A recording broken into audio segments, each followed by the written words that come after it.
Onipa Onia Say Maya and say me Fasada mase Yeshua Onipa Bonia Say Maya would you miss same D Onipa Seni pa bebre ne wo Ni pa bebre ne wo wiasma wo ya dia ma wo ma mo beka sempa dia fa ho da bi say seni pe nyina do wa die akakrando akakran time sada beboa a brand new day someone kwa banfabra Chris Amiti ya matras wo gossip column so no Anywaya Unim says some bebre na na trend am de ba beso mu ya nsem ne de nya sem ketu akra se me ansa na metina se me fa nyu kese enwum no me hihye enwum no ne story no ache sako tumi ma metina ha medi kokonsa am kokonsa mi di pa ne asema mi Kenya Medim kwa kofa enwum bia sa akra m de betro ase ba de sa ye mboa Ne masida ni bonia ti abusuya Apupu amito sem no de ye bedi mu akwati ni pa ne se Kwadwo Nkansah Lil Win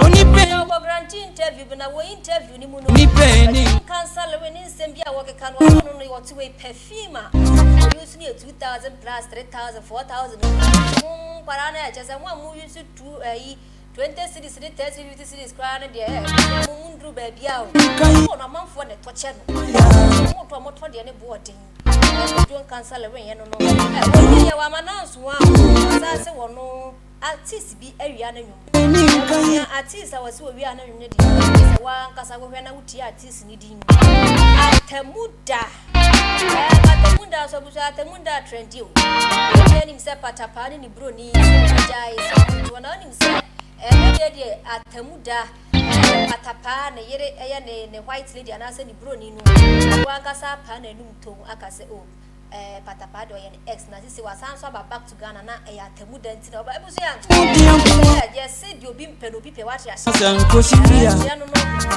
on the wedding day edema two couples be sia wale ne agu denti ana wale ne agu munche munyina e ba beso we yet bit ana media ma ye be wuram ni akọ details me kire mi afi akoye say misinformation bi na me ma ware ase ana say mbo akora Ti no nipa wo say no Lansu woni fasida ema obo ade no say na dom ne humbo bro that's my team kwema e never betre fidi ya chi chinchin ne ma e dia ma abusia mani en sha si en fan free Kwadwo Nkansah Lil Win perfume interview bi o grant ya no odi nkomo e dia fa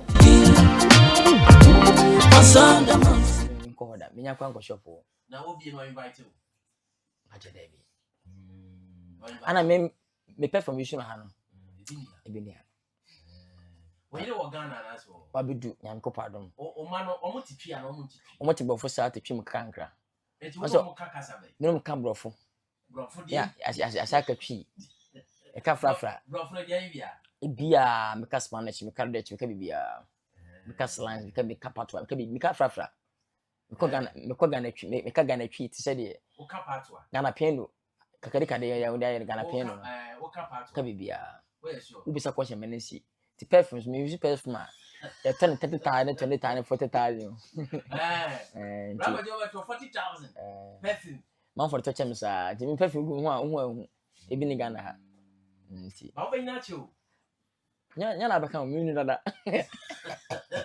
dia o ko he na kwa man we ina cho me nya chetu ba cho awas no say awas ba cho favorite actor ba cho ho adia o say favorite actor no o ga ho na ke ni dia to am de ma ko ku me na ke na sa wan de ma patapa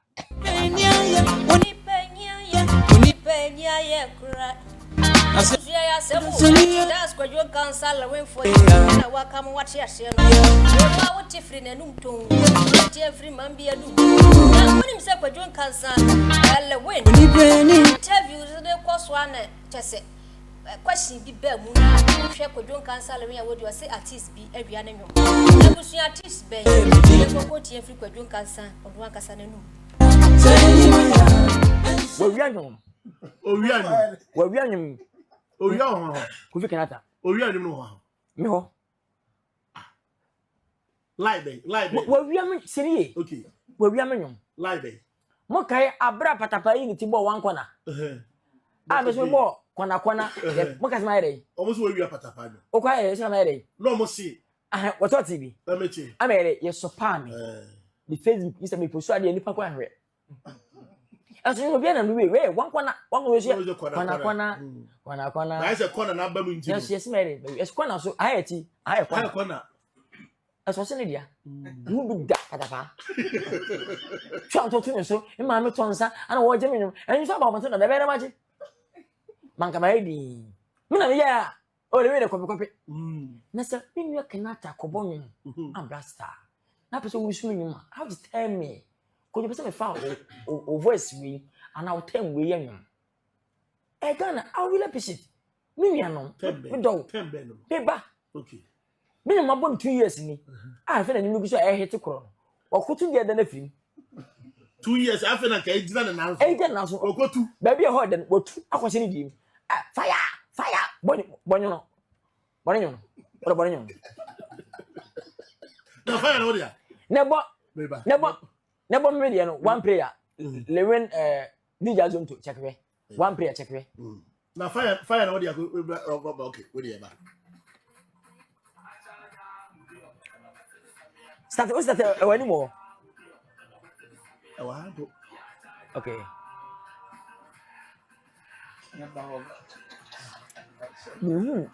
And for the name, we have that Kinaata. Maybe a fire one. Pacho, fire no. Bomidia. Ebushaya semu. Tini Rebecca said Kwadwo Nkansah Lil Win. Was he saying that for fun and answer for day? Because to the extent said Kofi Kinaata baby and you Ebushaya. Every me ya no wadana pambe mu anu wo hwe ya we she. Says what me Kwadwo Nkansah Lil Win ya kotopa ge holo biada koto. Ane kare treasure. Say we die. Say ebeto mu krampo sen. Ebeto mu sen. Kwadwo Nkansah de yem fa ye ninchire mu ewo patapa patapa na kache patapa fie patapa jem patapa don semu ewo nya say ye ni se patapa ni bro ni ebiso mo kunkon ho ebiso mo hyehyɛ ho ebiso mo jai ebiso mo jai hwe na bro ni na nkasa wa confess Oni panti no ni say one patapa ti patapa e ne ex na say wa bagana because of atemuda. Brought you to Ghana. Is Atemuda brought me to Ghana? yeah, we've seen you. I mean, loving Atemuda's video. It's nice, you know, it's nice. But once you are in Ghana, people will be asking, "Are you coming to visit Patapa?" No. First of all, like, what's your relationship with Patapa? He is my husband or like ex-husband. But you are still ex-husband. Like, yeah, we are no more for a very long time. Wow, but Ghanaians don't know anything about this. Because they don't need to know. It's not like everything I have to expose. It's my private life, you know. Wow. And so you want to tell me you and Patapa are no more there? No. You are always lucky to have handsome men. Always lucky to have handsome men. Lucky the way. Because on your lucky, Obim Peno Bipo, Obim Peno, na Obi Babini and we are Bemabi. Wedding day, I was some a seer. I say, yes, I worry and William Shemo, baby. Someone why I do same in pipe, what born and come to the why yene, a solia who run in pipe, who do I mere be a criminal paco while Obewu sending Bemo Babe Warren or name a friend and ask a woman Baby Jan Nibino. Yan may do a papacia, Yana a hard. Sorry, some of the sad video and a age I will find. I will be shaving a woman. I was a man at 3 years by a friend of I must see. Some what's now. I'm going to be Bema. Sure said GD Crabbit to me about relationship. Whatever man be anybody. Media about some gossip columns. Yakram.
Bunya mi buafu